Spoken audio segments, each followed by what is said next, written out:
Hello, children's worship leader. Thank you so much for taking the time to volunteer to help with children's worship during a Sunday service. I want to go over what we've been doing the last couple months during the summer, and we want to continue that routine into the fall. The first thing is the kids, when they come to children's worship, has been trained to line up on the wall outside of the room. That way they settle their bodies a little bit, as instead of just darting into the room and running around. They have to still their body, and then as a leader, you will ask them to come into the room. We aren't going to do attendance this year. We stopped doing that in the summer. We're going to continue that. I will take attendance as I pop my head in to check on how things are going. So as the kids come in, what you're going to do is you're going to invite them to come sit at the rug. This is something we've done all summer long so that they know. This is preemptive crowd control for you because they have been directed all summer where to sit. So I can ask some of the kids who maybe get a little too unfocused sitting next to each other to sit in different spots. All you have to do is say their name and point to where they're supposed to sit, and that's where they go. So when you first come in, you're going to bring them in from outside, lined up on the wall, and you're going to point to where they're going to sit, and then we all join at the carpet. Just like the last spring and fall, we're going to start with a praise song. There's going to be past VBS CDs along with the one that's in the CD player. You may choose, or please let one of the kids choose. Most of them know how to work the CD player, so all they need is help reading the song or getting it going, but then the kids can stand up and do one praise song. After their song, you can settle them back down onto the carpet. Usually a nice prayer would be good. It can be an individual prayer, it can be a partner prayer, it could be a group prayer, but it's a good way to focus the kids back in. After the praise song, then there's going to be the Bible lesson. We are using a live curriculum from group that I found on the shelf, so we are going to use it. It's 13 lessons of a 3-year curriculum.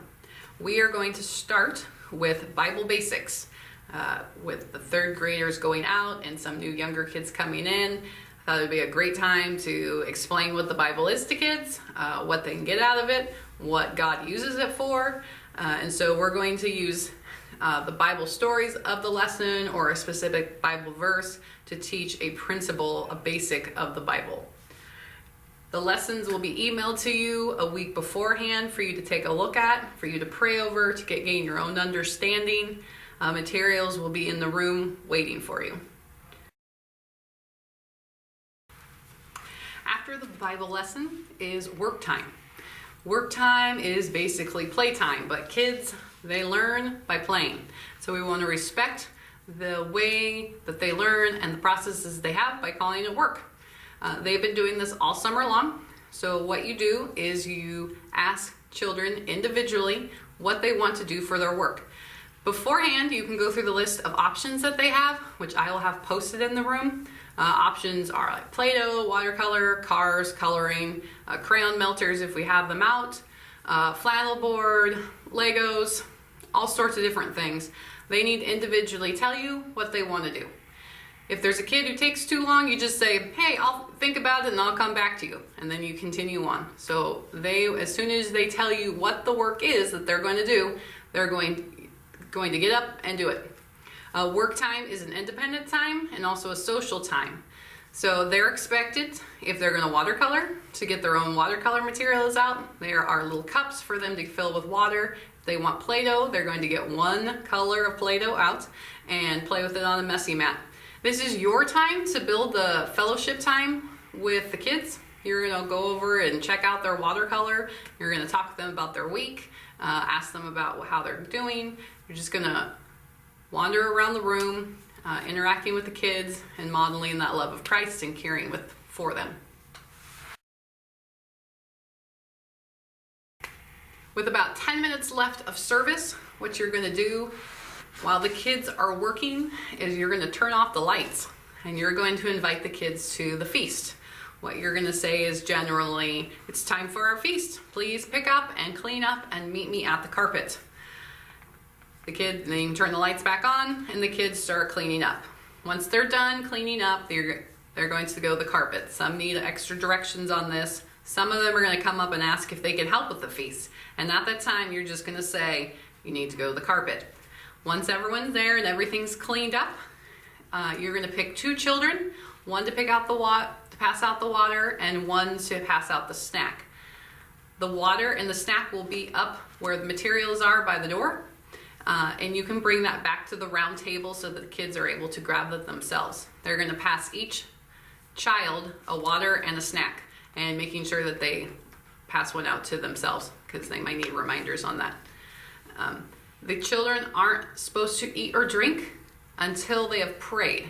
So once everything is passed out, then you sit with them on the carpet and you can ask for prayer requests, you can lead the prayer yourself, you can ask the kids to pray, you can do a popcorn prayer, any kind of prayer you want, as long as it is asking God for blessings on the snack that they're gonna have and thanking Him for it.